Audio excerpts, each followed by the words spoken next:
मेरी शादी को बस 2 ही हफ्ते गुजरे थे कि असीम दुबई जाने के लिए तैयार था। जब्त के बावजूद भी अपने आंसू रोक नहीं पा रही थी। अभी तो मैंने अपने पति से जी भर के बातें भी नहीं की थीं, ना ही उसकी संगत को ठीक से महसूस किया था। मेरी शादी 28 साल की उम्र में हुई थी। हालांकि मुझे शादी की ख्वाहिश तो 17-18 साल की उम्र में ही होने लगी थी, क्योंकि मेरी गिनती उन लड़कियों में होती थी जो कि कम उम्र में ही रोमांटिक वीडियोस देखने की आदी हो जाती हैं और फिर शादी की ख्वाहिश बढ़ने लगती है। मगर सितम ये था कि मैं मामूली शक्ल सूरत की मालिक थी, इसलिए जो भी रिश्ता आता मुझे बिना पसंद किए ही वापस चला जाता। और जब भी मेरे लिए कोई रिश्ता आकर वापस जाता तो मैं कई कई घंटे अपने कमरे में बेड पर लेटी रोती रहती और फिर अपना दिल बहलाने के लिए मोबाइल लेती और उस पर रोमांटिक रोमांटिक वीडियोस देखने लगती। मुझे शुरू से ही रोमांटिक सीन और रोमांटिक लोग बहुत पसंद थे, और अब तो फेसबुक, इंस्टा, टिकटॉक पर जिस तरह की शादियों की रस्मों पर बोल्डनेस दिखाई जा रही थी, दिल में ख्वाहिश होने लगी थी कि मेरी शादी भी ऐसे ही हो। निकाह की रस्म पहले हो और शादी अगले रोज हो। निकाह होते ही मेरा पति मेरे पास आए, मेरे माथे पर प्यार करे, मुझे सीने से लगाए, अपनी मोहब्बत का खुलकर सबके सामने इजहार करे। मैंने तो यहाँ तक सोच रखा था कि जब मेरी शादी होगी तो अपनी मेहंदी पर मैं अपने पति के साथ खूब डांस करूँगी, जैसा कि आजकल की लड़कियाँ अपनी शादियों पर हल्ला गुल्ला करती हैं। मैं बस ऐसी ही वीडियोस देखा करती थी जिसमें न्यू मैरिड कपल बाहों में बाहें डाल के अपने हनीमून का एक एक सीन फेसबुक और इंस्टा पर भेज देते हैं। मैं कई बार एक ही सीन देखती रहती। उस वक्त तो मेरे दिल में ऐसी शदीद ख्वाहिश होती कि किसी से भी हो जाए, बस मेरी शादी हो जाए। लेकिन उस पर सितम ये कि मैं किसी को पसंद ही नहीं आती थी। जैसे जैसे मेरी उम्र बढ़ने लगी थी, मेरी ख्वाहिश में शिद्दत आने लगी थी। जब भी मेरी किसी कजिन या दोस्त की शादी होती जो उम्र में मुझसे छोटी होती थी, तो मैं उसे उसके दूल्हा के पास बैठा देखकर ठंडी आहें भरती थी। वहां मौजूद कई लोग बातों बातों में मुझ पर तंज कर जाते और मेरी माँ से कह देते, अरे समीना, अभी तक तूने नूरी का कहीं रिश्ता नहीं किया। ये मेरी समीरा को देख, नूरी से 4 साल छोटी थी, उसकी भी शादी हो गई।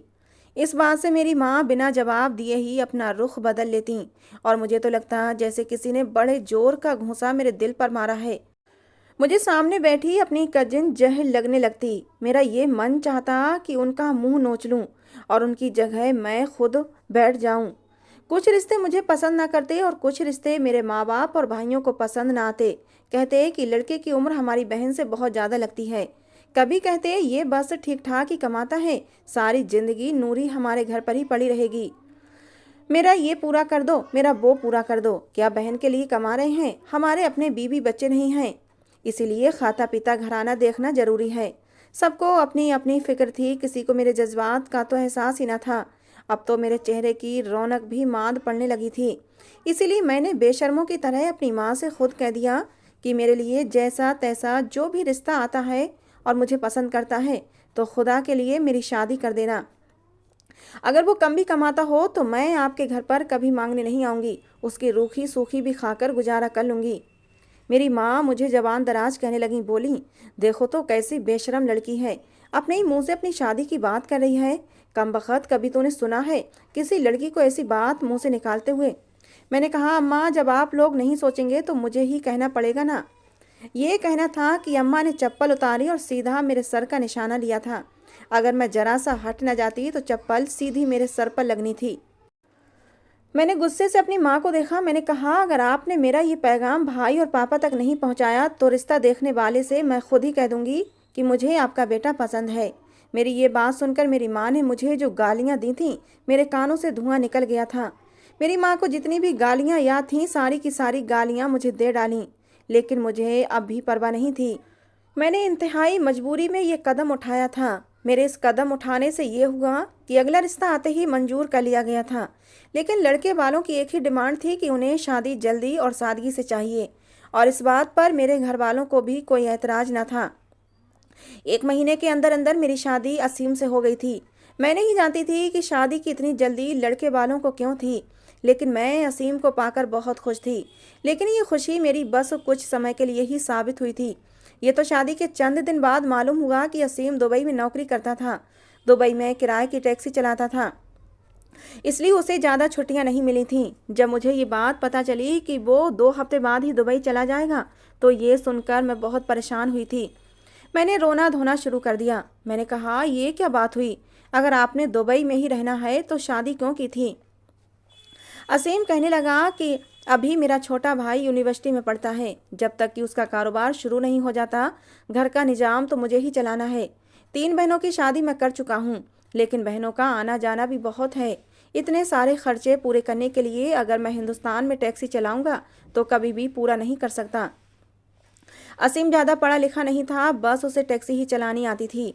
वो कहने लगा, हाँ, दुबई में इतना कमा लेता हूँ कि घर में कभी तंगी नहीं हुई। मैंने कहा, फिर ऐसा करते हैं कि मुझे भी अपने साथ दुबई ले जाओ। मेरी बात सुनकर वो मुस्कुराने लगा और बोला, ये इतना आसान नहीं है। मेरा वहाँ पर कोई अपना खुद का रहने का इंतज़ाम नहीं है कि मैं तुम्हें भी अपने साथ ले जाऊँ। वहाँ तो हम लोग उसी वर्कशॉप में ही सो जाते हैं जिस मालिक की टैक्सियाँ चलाते हैं।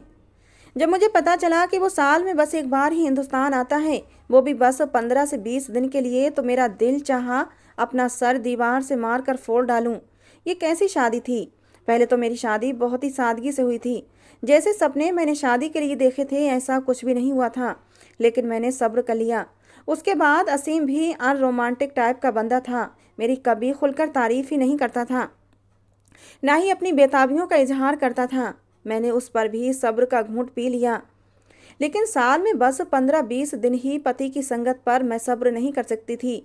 असीम ने शादी अपनी माँ और घर वालों की खातिर की थी, ताकि बीवी माँ और बहनों के नखरे उठाती रहे। मैं तो किलस के रह गई थी। मेरे रोने और नखरे दिखाने पर भी असीम पर कोई भी असर नहीं हुआ था और वो दुबई चला गया। मेरे हिस्से में फिर से वही तन्हाई आई थी। मुझे रात रात भर नींद नहीं आती थी। असीम के साथ बीते दिन याद आने लगते। पूरे 24 घंटे में वो बस 10 मिनट की वीडियो कॉल करता था। उसमें भी अपनी माँ और भाई बहनों के बारे में पूछने लगता। मैं जो उसके प्यार भरे जुमले सुनने के लिए तरस रही होती, वो मुझसे ऐसा कोई भी इजहार नहीं करता था। मेरी सास को बस मुझसे इतनी गरज थी कि मैं पूरा किचन संभाल लेती थी, ननदों की आव भगत कर लेती थी। अक्सर मेरी सास रात को अपनी नींद की दवाई खाकर जल्दी सो जाती थीं। फिर मैं और मेरा छोटा देवर, जिसका नाम साहिल था, घर में अकेले ही होते थे। अक्सर रात को खाना भी मुझे साहिल के साथ ही खाना पड़ता। वो काफ़ी बातूनी टाइप का लड़का था। अक्सर अपनी यूनिवर्सिटी के किस्से कहानियाँ सुनाने लगता, लेकिन मुझे उसकी बातों में जरा भी दिलचस्पी नहीं होती थी।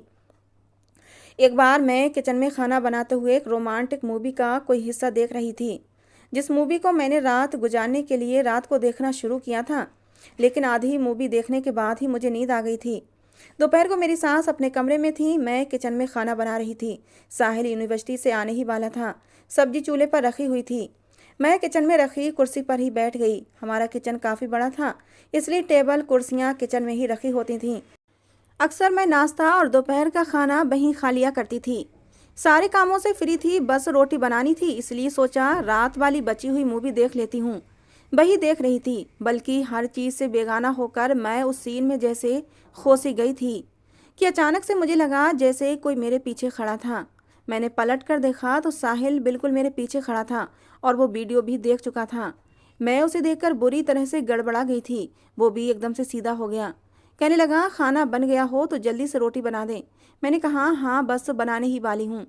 मैंने फ़ौरन से मोबाइल बंद कर दिया और रोटियां बनाने लगी। लेकिन उस हादसे के बाद मैंने महसूस किया था कि साहिल का रवैया मुझसे बदलने लगा था। पहले वो मेरे कमरे में नहीं आता था, लेकिन फिर मेरे कमरे में आने लगा था।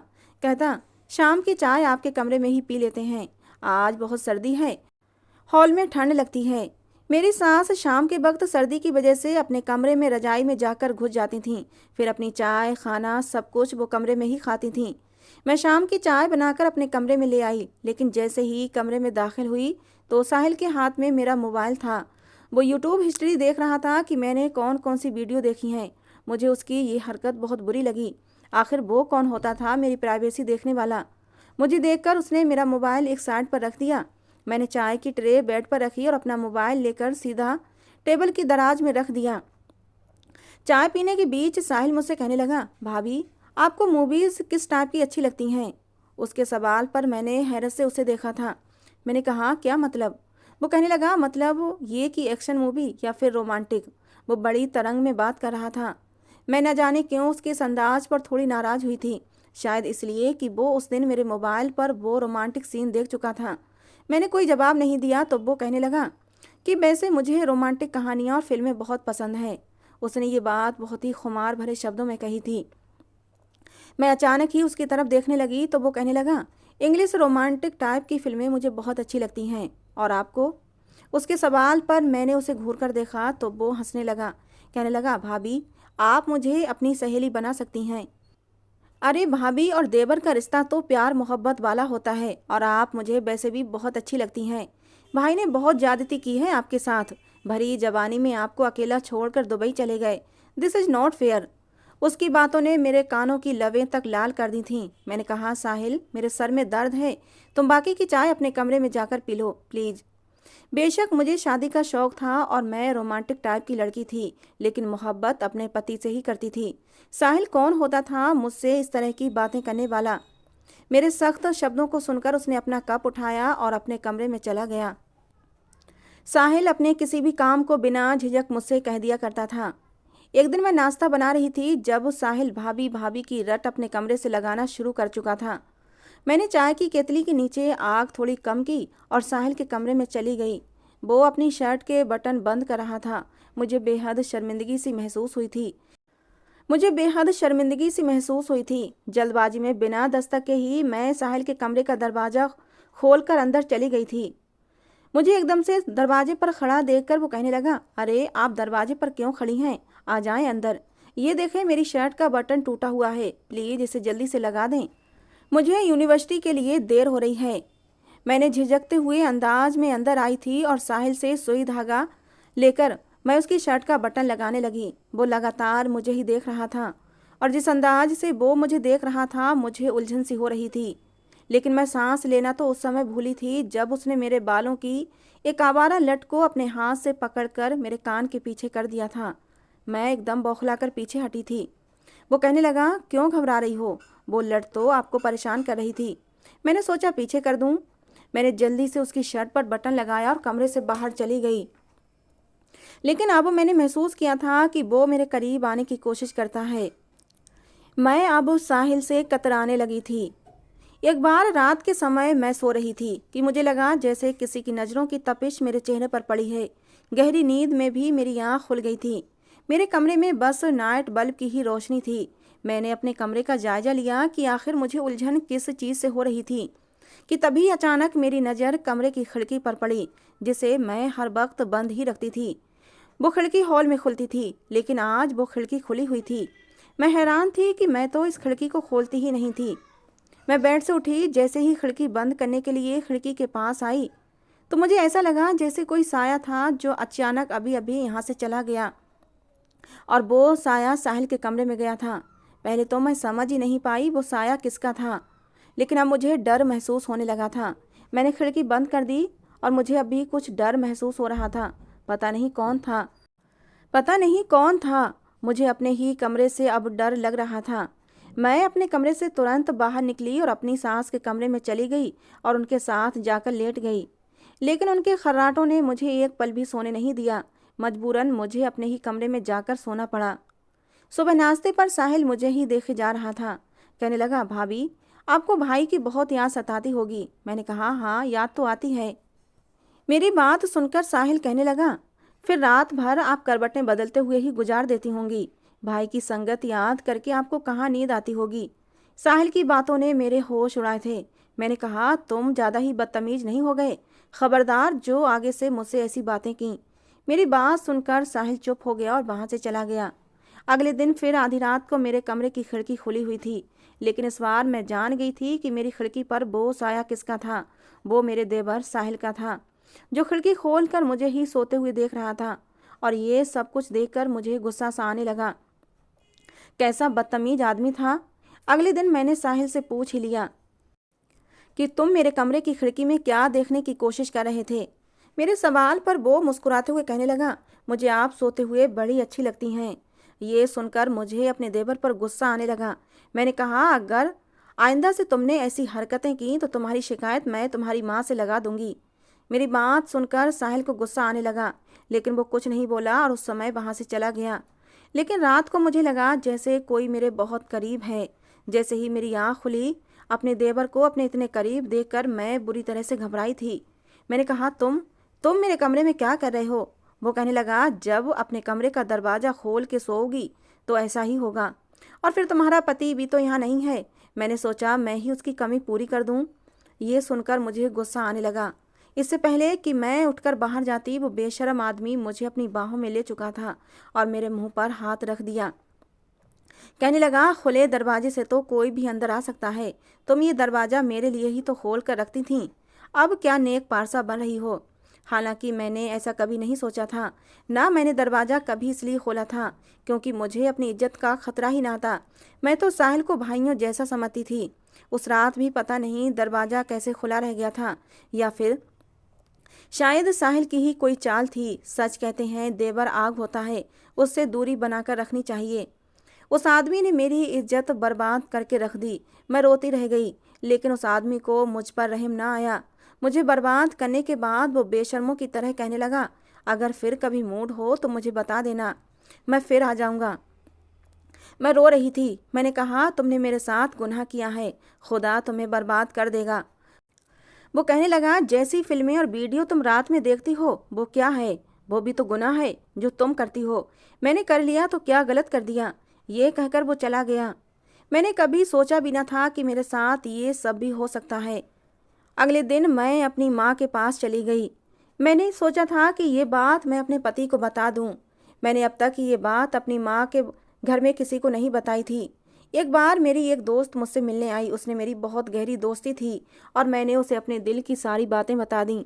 वो कहने लगी, तुम्हें शुरू से ही अपने देवर के साथ फ्री नहीं होना चाहिए था और उसे शुरू से ही हद में रखती। फिर वो कहने लगी, तुम्हारा पति सास कभी भी तुम्हारी बातों पर भरोसा नहीं करेंगे। मैं ये सुनकर रोने लगी। वो सच कह रही थी, मेरी बात कोई भी नहीं सुनता।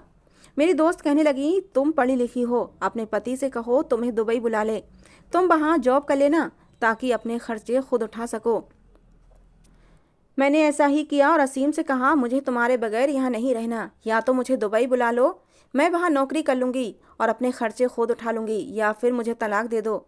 मैं सोच चुकी थी कि अगर असीम ने मुझे दुबई नहीं बुलाया तो मैं असीम से तलाक ले लूँगी, लेकिन वापस ससुराल नहीं जाऊँगी। असीम ने मुझे दुबई बुला लिया। मुझे वहाँ स्कूल में टीचर की नौकरी भी मिल गई। एक छोटा सा फ्लैट भी किराए पर ले लिया और फिर मैंने दोबारा हिंदुस्तान का रुख नहीं किया और अपनी ज़िंदगी को भी बदल कर रख दिया। मेरा गुनाह ये था कि मैं अपनी आंखों की हिफाजत ना कर सकी थी और गैर अखलाकी टाइप की वीडियो देखी थी। मुझे कभी इस बात का एहसास ही नहीं था कि मैं कितना बड़ा गुनाह कर रही हूँ। जब मुझे अपने गुनाह का एहसास हुआ तो मैंने तौबा कर ली। रोज़ मैं सजदे में अपने रब के हुजूर रो रो के दुआ मांगती थी। मुझे अपने वजूद से घिन आने लगती थी। मैं बार बार नहाने लगती, लेकिन फिर भी मुझे लगता कि मैं पाक नहीं हूँ। मेरे वजूद पर ऐसी गंदगी लग चुकी है जो कभी नहीं मिट सकती। अब मेरे सजदे लंबे होने लगे थे। मेरी नमाज में और भी शिद्दत पैदा होने लगी थी। मैंने दोबारा कभी ऐसी फिल्में और वीडियो नहीं देखी, लेकिन ये बात मुझे पहले किसी ने नहीं बताई थी। मुझे कुछ नहीं पता था, इसीलिए मैं इस टाइप की वीडियो देखने की आदी हो गई थी, जो गुनाह कबीरा है। देवर की शादी पर भी सिर्फ असीम ही हिंदुस्तान गए थे। मैंने कहा, मुझे स्कूल से छुट्टी नहीं मिल रही। मैं उस आदमी की शक्ल भी देखना नहीं चाहती थी। समय यूं ही गुजरने लगा। मुझे खुदा ने 2 बेटे दिए थे। 16 साल गुजर गए थे। एक बार मेरा पति जब घर आया तो बहुत परेशान लग रहा था। मैंने वजह पूछी तो कहने लगा, बहुत बुरा हुआ साहिल के साथ। मैंने कहा, क्या हुआ? तो कहने लगा कि साहिल के साथ बहुत बुरा हुआ। साहिल की 14 साल की बेटी ने किसी लड़के के साथ बदकिरदारी कर ली है। साहिल बहुत रो रहा था। उसकी बेटी हर समय मोबाइल पर लगी रहती थी। किसी को नहीं पता था कि वो क्या देखती है। वो बच्ची गलत वीडियोस देखने लगी थी, इसलिए अपने स्कूल में पढ़ने वाले एक लड़के के साथ पाप कर बैठी। और अब घर वालों को पता चला है तो साहिल का रो रो कर बुरा हाल है। कहता है, मुझे बदनामी सही नहीं जाएगी। मैंने सोचा आज खुद पर गुजरी तो उस आदमी के आंसू नहीं रुक रहे हैं, और जब मेरे साथ जुल्म किया था तब कैसे घटिया घटिया जुमलेबाजी कर रहा था। मेरा पति कहने लगा, मैं सोच रहा हूँ उसकी बेटी की इज्जत पर पर्दा डाल दूँ, अपने बेटे की शादी उससे कर दूँ। लेकिन मैंने इनकार कर दिया। मैंने कहा, मैं इतना बड़ा दिल नहीं रखती। ये सब सुनकर मेरे दिल को बड़ा सुकून हुआ था। मुझे दुबई आए हुए 16 साल गुजर गए थे और मैं हिंदुस्तान एक बार भी नहीं गई थी, लेकिन आज मैं हिंदुस्तान जाना चाहती थी। मैंने असीम से कहा, मुझे हिंदुस्तान ले चलो। असीम मान गया, बल्कि मुझे हैरत से देखने लगा, क्योंकि इन 16 सालों में उसने मुझसे कई बार जिद की थी कि हिंदुस्तान चलो, लेकिन मैंने उसे मना कर दिया था। लेकिन आज जब मैंने अपने मुंह से कहा तो उसे हैरानी हुई थी। मैं अपने दोनों बेटों के साथ अपनी ससुराल आई थी। साहिल के चेहरे पर छाया दर्द और बदनामी जिल्लत का एहसास देखकर मेरे रूह को सुकून पहुंच गया था। सच कहते हैं, जो बोओगे वही काटोगे। तुम्हारा किया तुम्हारे आगे ही आता है। साहिल ने मेरी इज्जत को तार तार किया था। आज उसकी बेटी ने खुद ही अपनी इज्जत लुटा दी थी और साहिल किसी को मुंह दिखाने के काबिल नहीं रहा था। मैं उसके सामने गई तो वो मुझसे नजरें चुरा रहा था और मुझे उसका चेहरा देखकर दिल को सुकून पहुंच रहा था। मैं उसका यही लटका हुआ चेहरा देखने ही तो हिंदुस्तान आई थी। तो दोस्तों, ये थी आज की हमारी कहानी। आपको कैसी लगी ज़रूर बताना। पसंद आई हो तो प्लीज़ लाइक करना। रोज़ एक नई कहानी सुनने के लिए हमारे चैनल को भी सब्सक्राइब करना। कहानी को अंत तक सुनने के लिए आप लोगों का बहुत बहुत धन्यवाद दोस्तों। मिलते हैं अगली किसी नई कहानी के साथ।